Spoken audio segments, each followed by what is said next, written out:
찬미 예수님, 찬미 성모님, 김현중 요셉입니다. 사랑하는 형제자매 여러분, 오늘은 위령성어를 맞이하여 우리 가톨릭 교회가 2000년 동안 가르쳐온 연옥과 림보에 대한 교리를 함께 살펴보고자 합니다.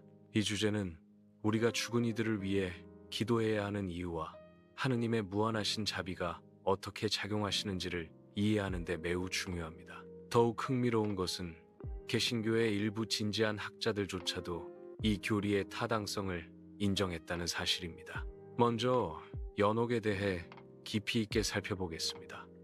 연옥은 라틴어로 푸르가토리움, 즉 정화의 장소를 의미합니다. 우리 가톨릭 교회는 연옥의 존재를 확고한 교리로 가르치고 있으며 이는 1563년 트리엔트 공의회에서 공식적으로 선포되었습니다.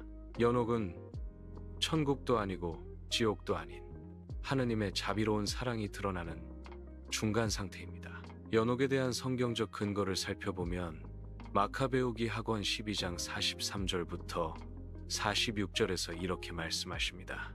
유다는 전사자들의 죄를 용서받게 하려고 속죄 제물로 은 2000 드라크마를 거두어 예루살렘으로 보냈으니 참으로 훌륭하고 고귀한 행동이었다. 그가 부활을 생각하였기 때문이다. 그가 죽은 이들의 부활을 기대하지 않았더라면 전사자들을 위하여 기도하는 것이 쓸데없고 어리석은 일이었을 것이다. 그는 또한 경건하게 숨진 이들을 위하여 풍성한 상급이 예비되어 있음을 깨달았던 것이다. 그러므로 그가 죽은 이들을 위하여 속죄 제사를 드린 것은 그들이 죄에서 풀려나게 하려는 거룩하고 경건한 생각에서였다. 이 구절은 우리 가톨릭 신자들이 죽은 이들을 위해 기도하고 미사를 봉헌하는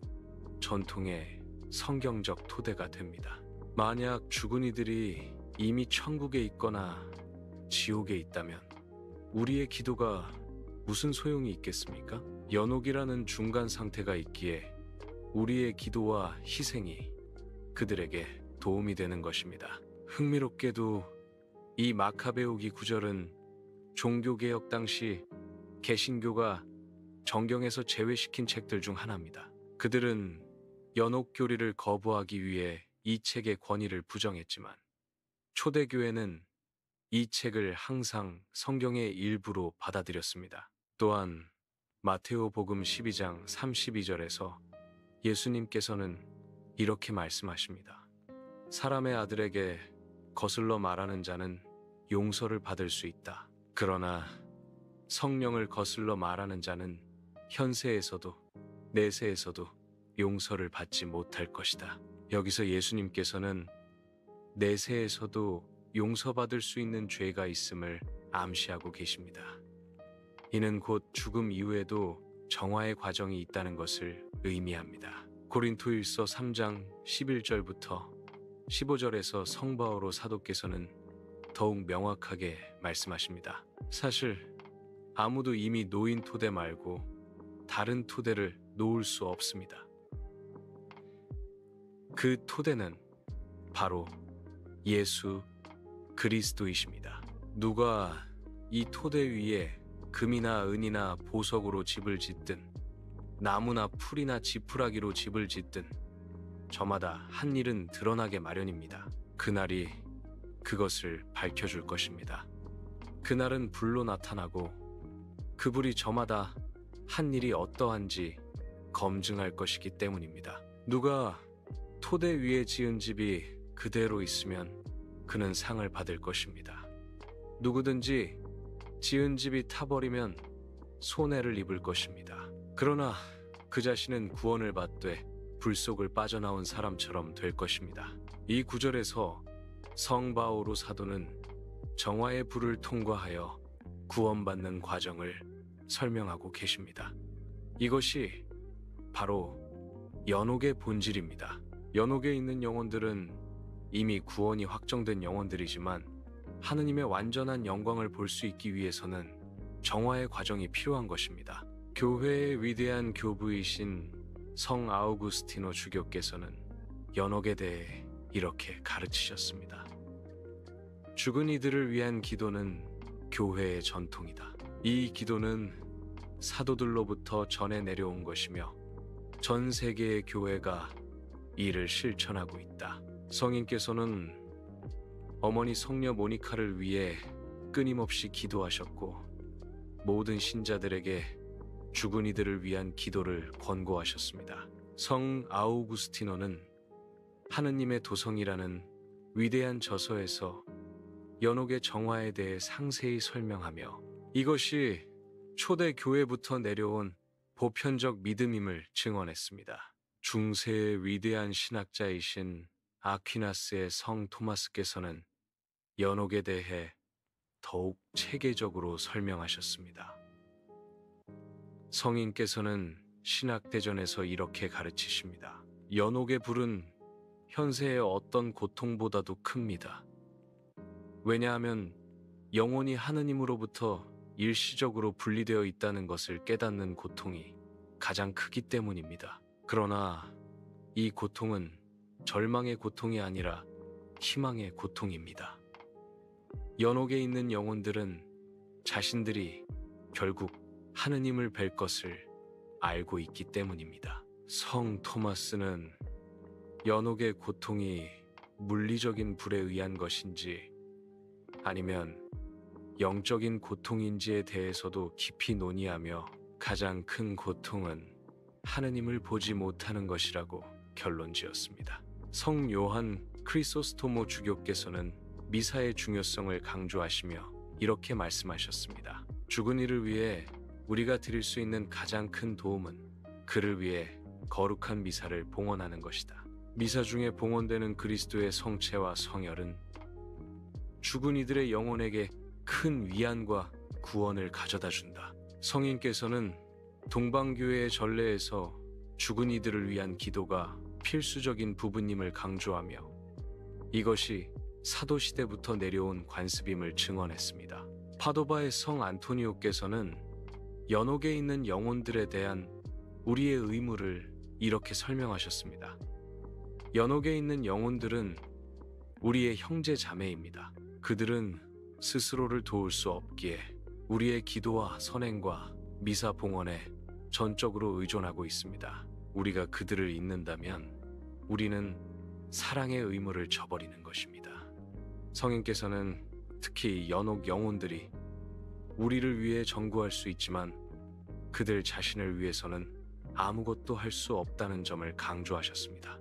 리즈웨의 성녀 데레사께서는 연옥에 있는 영혼들을 위한 기도의 중요성을 일생 동안 강조하셨습니다.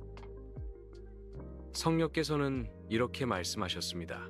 연옥에 있는 영혼들을 위해 기도할 때 우리는 그들에게 도움을 줄 뿐만 아니라 그들이 천국에 들어간 후에 우리를 위해 전구해주는 강력한 친구들을 얻게 됩니다. 성녀는 자신의 작은 길을 통해 연옥 영혼들을 위한 희생을 실천했으며 죽기 전에 나는 천국에서 지상의 장미비를 내리겠다고 약속하며 그 은총이 연옥 영혼들에게도 미치기를 기도했습니다. 파티마의 성모님께서는 1917년 새 목동에게 발현하셨을 때 연옥의 환시를 보여주셨습니다. 성모님께서는 많은 영혼들이 아무도 그들을 위해 기도해주지 않기 때문에 연옥에서 오랫동안 고통받고 있다고 말씀하시며 죄인들의 회개와 연옥 영혼들을 위한 기도를 간청하셨습니다. 루치아 수녀는 나중에 자신의 회고록에서 성모님께서 특별히 연옥 영혼들에 대한 깊은 연민을 보이셨다고 증언했습니다. 교황성 비오 10세께서는 연옥에 대한 신심을 적극 장려하셨습니다. 교황님께서는 연옥에 있는 영혼들을 위한 기도는 가장 자비로운 사랑의 행위이며 이는 그리스도인 사랑의 완성이다 라고 가르치셨습니다. 교황님께서는 연옥 영혼들을 위한 대사를 얻을 수 있는 기회를 확대하시고 신자들에게 이를 적극 활용하도록 권고하셨습니다. 교황 성 바오로 6세께서는 1967년 신경 선포에서 연옥에 대한 교리를 재확인하시며 이렇게 선언하셨습니다.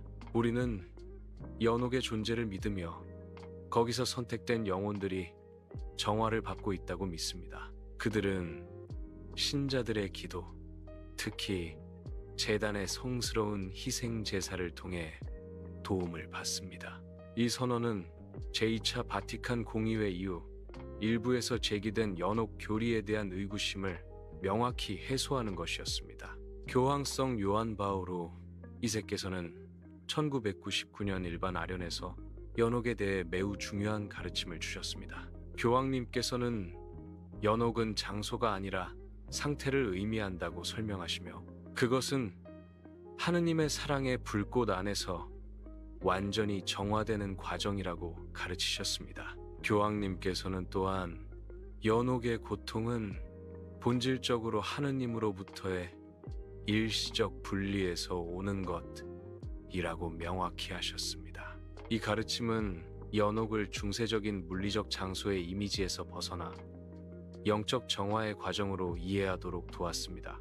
이제 림보에 대해 살펴보겠습니다. 림보는 라틴어로 가장자리를 의미하며 전통적으로 두 가지 림보가 논의되어 왔습니다. 첫째는 교부들의 림보로 그리스도께서 오시기 전에 죽은 의로운 영혼들이 머물렀던 곳입니다. 베드로 1서 3장 19절에서 그분께서는 영으로 가시어 감옥에 있는 영들에게도 복음을 선포하셨습니다.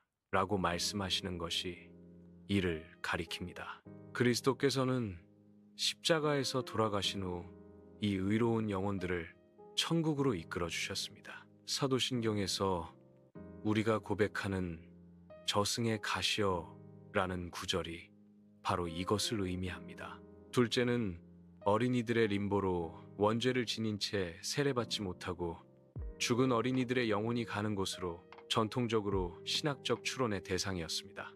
이는 교회의 공식 교리로 선포된 적은 없지만 많은 신학자들이 논의해온 주제였습니다. 아퀴나스의 성 토마스를 비롯한 많은 신학자들은 이 어린이들이 지옥의 고통은 받지 않지만 하느님을 직접 뵙는 지복직관도 누리지 못하는 자연적 행복의 상태에 있다고 추론했습니다. 이러한 신학적 추론의 배경에는 세례의 필요성에 대한 교회의 가르침과 동시에 무죄한 어린이들이 영원한 고통을 받을 수 없다는 하느님의 정의에 대한 이해가 있었습니다.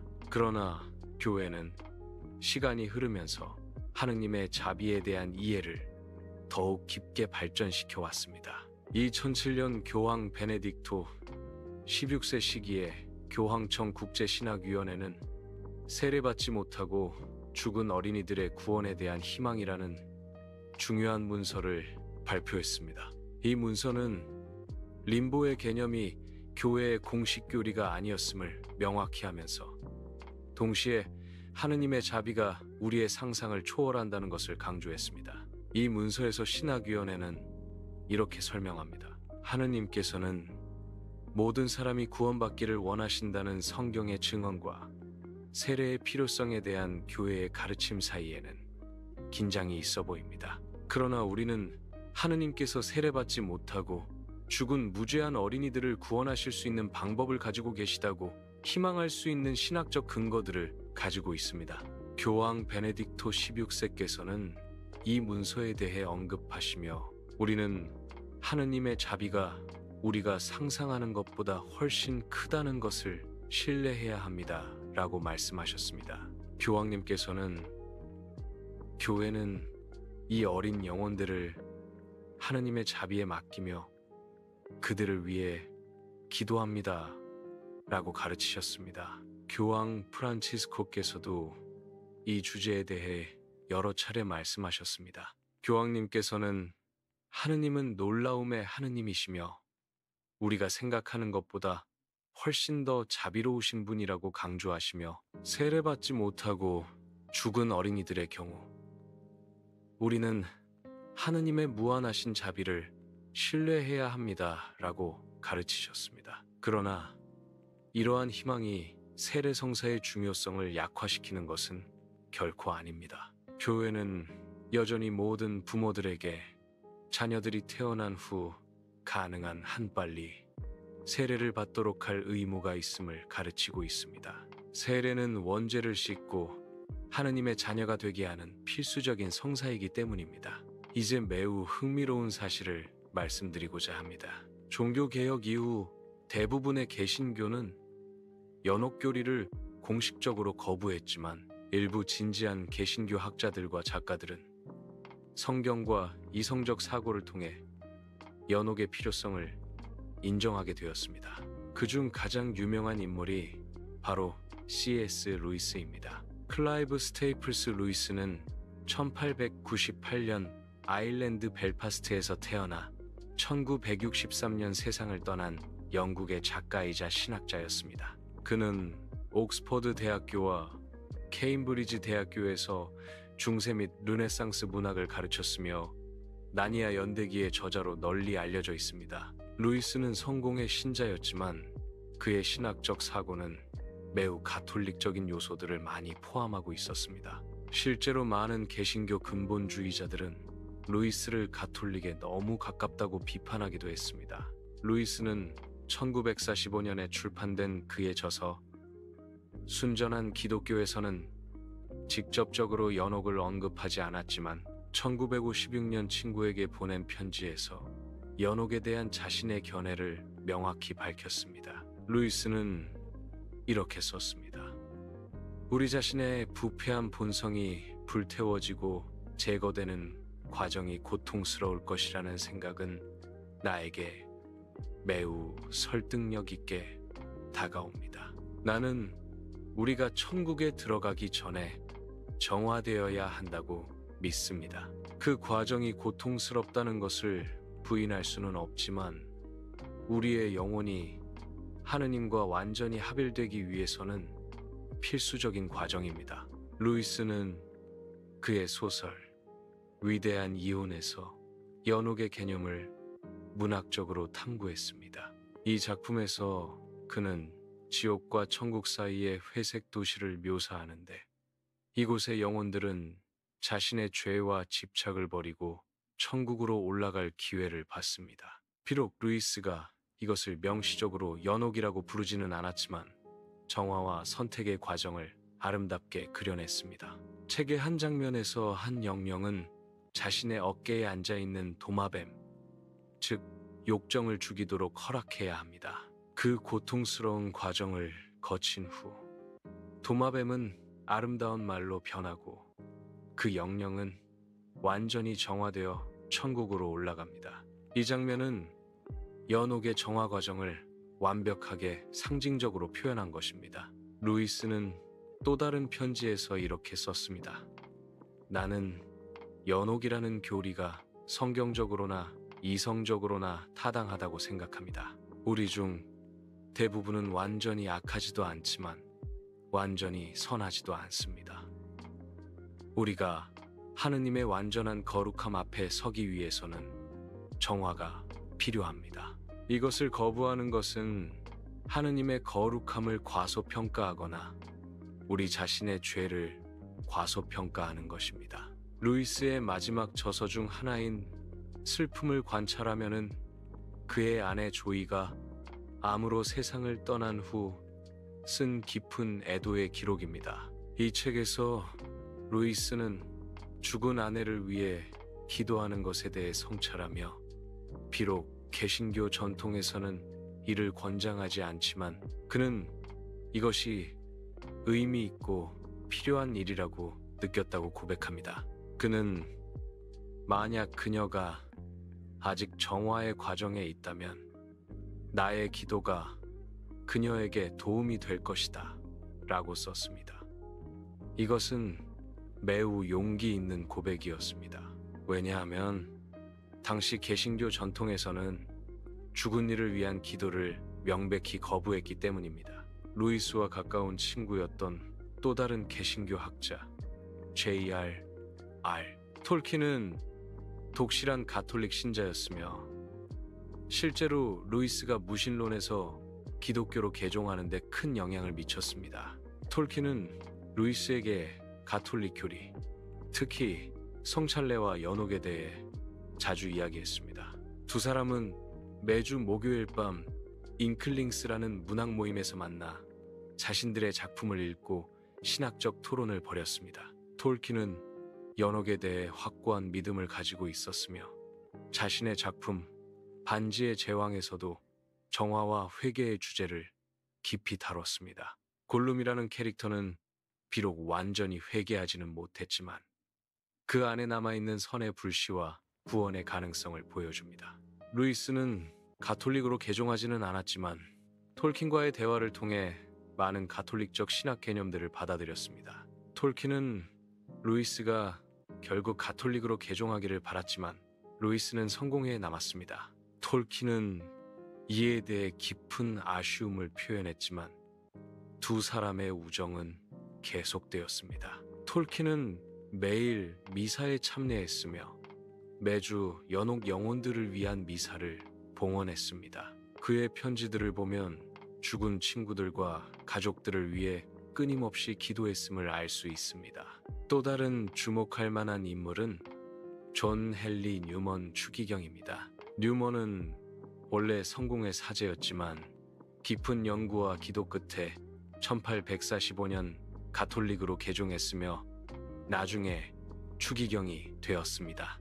교황 베네딕토 16세는 2010년 글을 복자품에 올렸고 교황 프란치스코는 2019년 글을 시성했습니다. 성존 헨리 뉴먼은 성공의 시절에도 연옥의 개념을 받아들이고 있었으며 이것이 그의 가톨릭 개종의 한 요인이 되었습니다. 그는 연옥의 교리는 하느님의 거룩함과 인간의 불완전함 사이의 간격을 메우는 유일한 논리적 설명이라고 말했습니다. 뉴먼은 옥스퍼드 운동의 지도자로서 성공회를 초대 교회의 전통으로 돌아가게 하려 했지만 연구를 거듭할수록 진정한 초대 교회의 전통은 가톨릭 교회에 보존되어 있음을 깨달았습니다.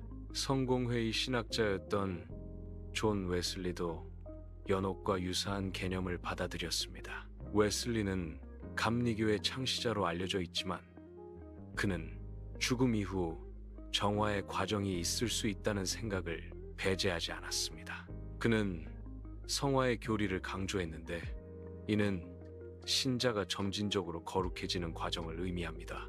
웨슬리는 이 성화의 과정이 죽음 이후에도 계속될 수 있다고 믿었으며 이는 본질적으로 연옥의 개념과 유사합니다. 그는 죽은 이를 위한 기도를 완전히 거부하지는 않았으며 특히 최근에 죽은 이들을 위해 하느님께 그들의 구원을 간청하는 것은 적절하다고 보았습니다. 19세기 영국의 성공의 옥스퍼드 운동의 지도자들도 연옥 교리를 재평가했습니다. 에드워드 부버리 퓨지, 존 캐블, 에드워드 보버리 퓨시 같은 학자들은 초대교회의 전통을 연구하면서 죽은 이를 위한 기도와 연옥의 개념이 초기 기독교의 보편적인 믿음이었음을 발견했습니다. 퓨시는 죽은 이를 위한 기도는 사도 시대부터 교회의 보편적 관습이었으며 이는 연옥의 존재를 암시한다고 주장했습니다. 이들은 카타콤베의 비문들, 초대교회 예배 예식서들, 교부들의 저작들을 면밀히 연구하여 죽은 이를 위한 기도가 어떻게 초대교회의 핵심 관습이었는지를 입증했습니다. 최근에는 제리 월스라는 개신교 신학자가 연옥, 개신교의 관점이라는 책을 저술했습니다. 월스는 에즈베리 신학교의 교수로 그는 연옥의 개념이 성경적으로 타당하며 개신교가 이를 거부한 것은 신학적 실수였다고 주장합니다. 그는 만약 우리가 자유의지를 믿고 성화의 과정을 믿는다면 죽음 이후에도 그 과정이 계속될 수 있다는 것을 인정해야 한다고 말합니다. 월스는 특히 히브리서 12장 29절 우리의 하느님은 불이시다 라는 구절을 인용하며 이 불의정화의 불임을 주장합니다. 이러한 학자들의 공통점은 무엇입니까? 그들은 모두 지적으로 정직했으며 성경과 초대교회의 전통을 깊이 연구했습니다. 그들은 교파의 경계를 넘어 진리를 추구했고 하느님의 거룩함과 인간의 불완전함 사이의 간격을 인정했습니다. 그들은 연옥이 하느님의 사랑과 정의가 만나는 곳이라는 것을 이해했습니다. 종교개혁 당시 마틴 루터와 다른 개신교 지도자들이 연옥을 거부한 이유는 주로 당시 교회의 면죄부 판매와 같은 남용 때문이었습니다. 당시 일부 설교자들은 돈이 헌금함에 떨어지는 소리가 나면 영혼이 연옥에서 튀어나온다는 식의 잘못된 가르침을 퍼뜨렸습니다. 루터를 비롯한 개혁자들의 비판 중 일부는 정당했습니다. 그러나 남용을 바로잡는다고 해서 교리 자체를 버려야 하는 것은 아닙니다. 이는 마치 시칼로 사람을 해친 사람이 있다고 해서 모든 시칼을 버려야 한다고 주장하는 것과 같습니다. 트리엔트 공의회는 이러한 남용을 분명히 단죄하면서도 연옥의 교리 자체는 성경과 전통에 근거한 진리임을 재확인했습니다.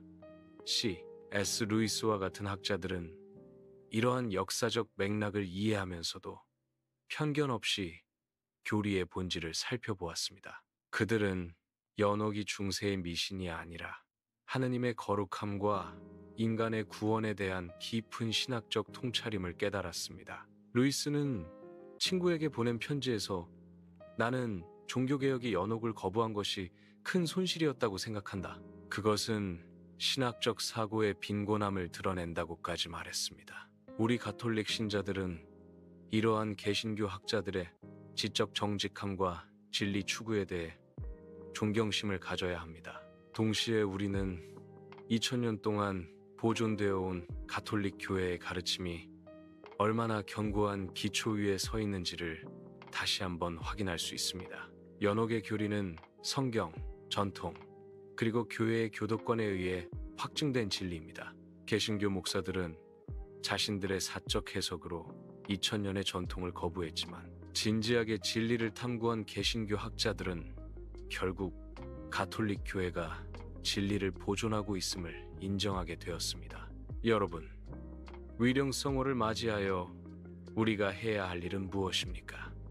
첫째, 연옥에 있는 영혼들을 위해 끊임없이 기도해야 합니다. 매일 연옥 영혼을 위한 기도를 바치고 가능하면 그들을 위해 미사를 봉헌하시기 바랍니다. 미사는 연옥 영혼들을 위한 가장 강력한 도움입니다. 성체 안에 계신 그리스도의 희생 제사가 그들의 죄에 대한 보속을 완성시켜 줍니다. 둘째, 대사를 얻기 위해 노력해야 합니다.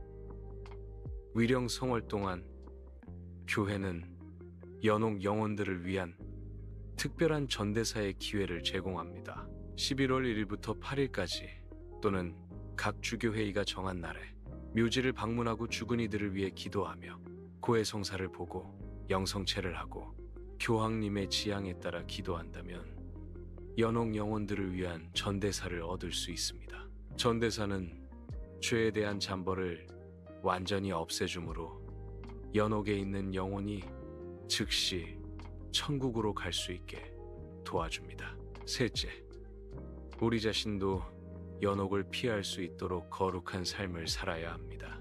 매일 고해성사를 통해 죄를 씻고 보속을 완수하며 작은 희생과 기도를 통해 죄에 대한 잠벌을 갚아나가야 합니다.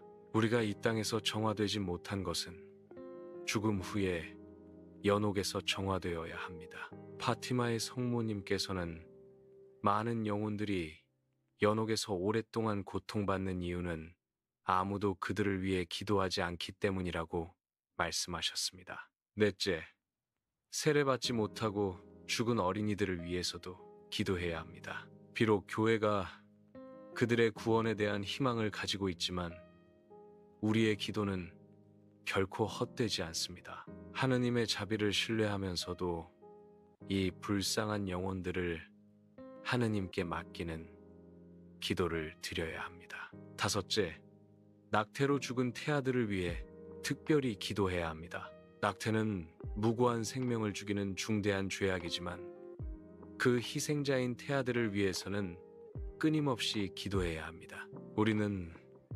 하느님께서 이 어린 영혼들에게도 자비를 베푸실 것을 간청해야 합니다. 현대 사회는 낙태를 권리라고 주장하지만 이것은 악마의 거짓말입니다. 우리는 생명의 존엄성을 수호하고 동시에 낙태의 희생자들을 위해 기도해야 합니다.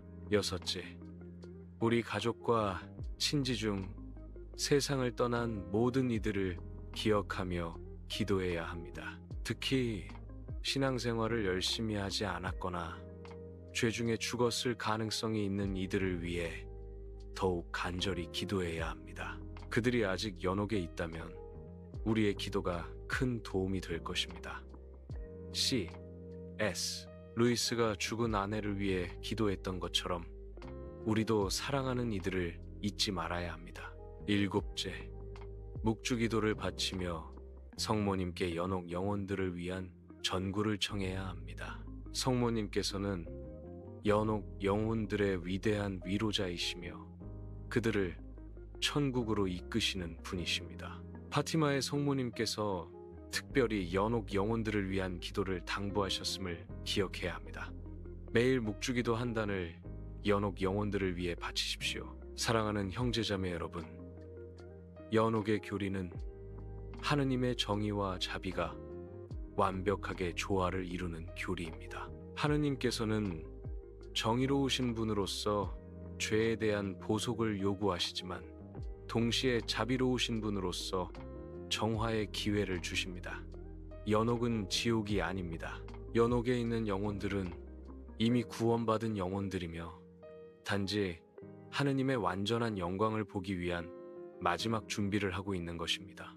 림보에 대한 교회의 가르침은 우리에게 하느님의 자비가 우리의 이해를 초월한다는 것을 보여줍니다. 교회는 엄격한 정의와 무한한 자비 사이에서 균형을 잡으며 항상 희망의 메시지를 전합니다. 우리는 세례의 필요성을 인정하면서도 동시에 하느님께서 우리가 알지 못하는 방법으로 영혼들을 구원하실 수 있다는 것을 믿습니다. C.S. 루이스와 같은 개신교 학자들이 연옥의 진리를 인정한 것은 우리에게 큰 격려가 됩니다. 진리는 하나이며 진지하게 진리를 추구하는 사람들은 결국 같은 결론에 도달합니다. 개신교 목사들의 책에는 성경을 왜곡하고 전통을 거부하여 신자들을 혼란에 빠뜨렸지만 정직한 학자들은 가톨릭 교회가 진리를 보존하고 있음을 발견했습니다. 여러분, C.S. 루이스의 저작들을 읽어보시기를 권합니다. 특히 순전한 기독교, 고통의 문제, 위대한 이혼, 스크루테이프의 편지 같은 책들은 우리의 신앙을 깊게 하는데 큰 도움이 될 것입니다. 비록 루이스가 가톨릭 신자는 아니었지만 그의 통찰은 보편적 기독교 진리를 담고 있으며 많은 부분에서 가톨릭 교회의 가르침과 일치합니다.